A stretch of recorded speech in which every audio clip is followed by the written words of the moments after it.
Get out the camera. What we do here is go back. Welcome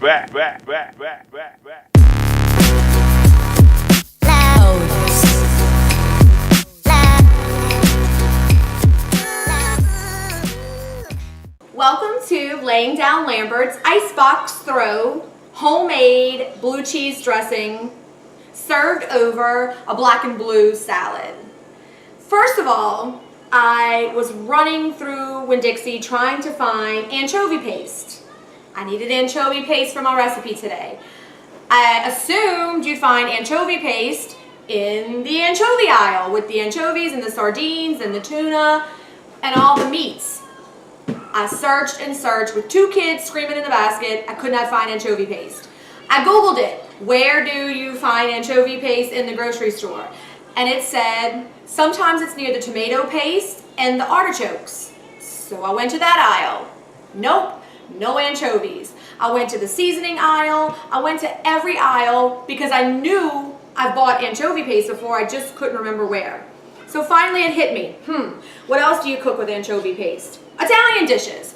Go to the Italian section with the spaghetti sauces and the pastas and look there. So I did, and lo and behold, I found the anchovy paste. I come home and I dig through this binder, which I don't really use a lot anymore because a lot of the recipes I get are online. They're on Pinterest, they're on different websites. This was my old way of keeping recipes inside my binder. They were all categorized in appetizers, soups, salads, dessert, entrees. I don't use this anymore. I haven't used this in a few years, and I'm sure there's some amazing recipes in there, like my homemade blue cheese dressing, okay? So I get home, I dig for my blue cheese dressing, and I find it! Handwritten. It didn't come from any internet, any website. It was me throwing ingredients together to perfect this recipe. And I read it, and there is no anchovy paste on the recipe. I was thinking about my homemade Caesar dressing that does have anchovies and capers and lemons, and another amazing dressing I'll make for you another day. But then I needed sour cream. And I didn't have sour cream because that wasn't on my mind about what I needed. So I had to go borrow sour cream from a neighbor. And now I have all the ingredients I need for my, it even says, amazing blue cheese dressing.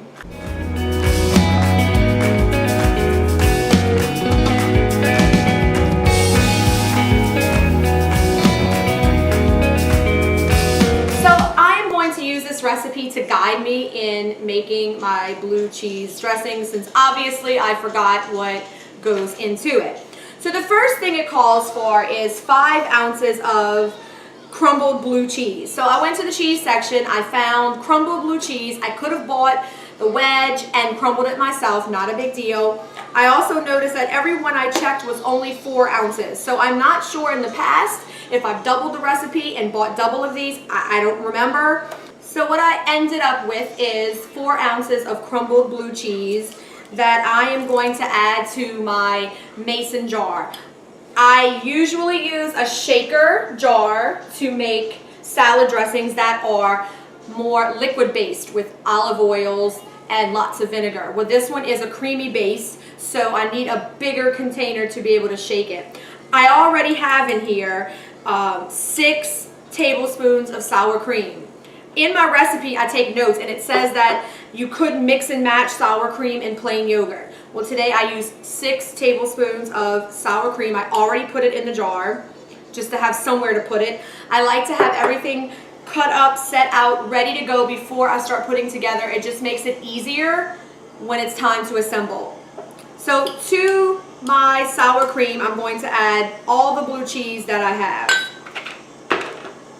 In fact, I might not add it all. I might leave a few little crumbles out. That way I can garnish the top of the salad when it's complete. So I'm gonna put most of it in there. Of course, the more you put, the stronger blue cheese taste it'll be, which we really like blue cheese, so that's not a big deal to us. I'm saving just a bit for the top garnish, not a lot at all. The next thing I need is 9 tablespoons. I do not know where I came up with these numbers, but I did. And I can see that I've edited it, so I took numbers and multiplied them. Not really multiplied, just added some, because maybe I found that I needed more milk, more liquidy. Maybe I found it was too much of yogurt, too much of sour cream. So over the times that I've done this, I've changed it. So now it looks like I'm using 9 tablespoons of milk, which looks like right around a half a cup of milk. It actually calls for buttermilk, which you can make your own buttermilk by putting a little bit of vinegar in here and letting it sit for about 10 minutes. But I've also found you don't need to do that. So I'm going to add the milk to the jar. It also calls for 5 teaspoons of red wine vinegar.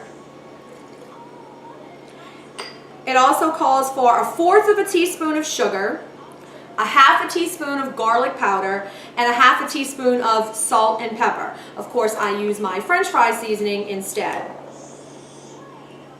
And that's it. Those are some pretty simple ingredients that you have maybe inside of your refrigerator, your ice box as I call it. And then you just give it a really good shake. Shake, shake, shake, shake, shake, shake, shake. Now I'm gonna let it sit. I might even put it in the refrigerator for a little while to keep cold, to chill while I prepare this steak. But the other things that I've cut up over here, I just have some lettuce, just some iceberg lettuce cut up. You can make a wedge if you want to. I prefer it to be a little bit more chopped, so I have some iceberg lettuce chopped, ready to go when it's time to plate it. I also have some sliced tomatoes ready to go when it's time to plate my salad. I also have some bacon, which I could do 2 things. I could leave it in little pieces, or I could crumble it on top of my salad when I'm done. And of course, I like to add a little bit of the green onion to my finished product. To cut my green onions, I use my food grade quality cleaned, sterilized knife and make some small chops in my green onions. And that'll just be a little garnish as well on the top of my salad. Now I'm gonna go ahead and start preparing the steaks. Doesn't really matter what kind. I'm gonna set my stove to high heat. In the pot, I have clarified butter. Once the clarified butter has melted, then I'm going to add my steak for just a few minutes on each side. We like our steak rare in the middle, but we call it a black and blue salad because the cheese is blue and the steak is seared or blackened. Of course, we're not going to make ours that dark. So let's get this ready.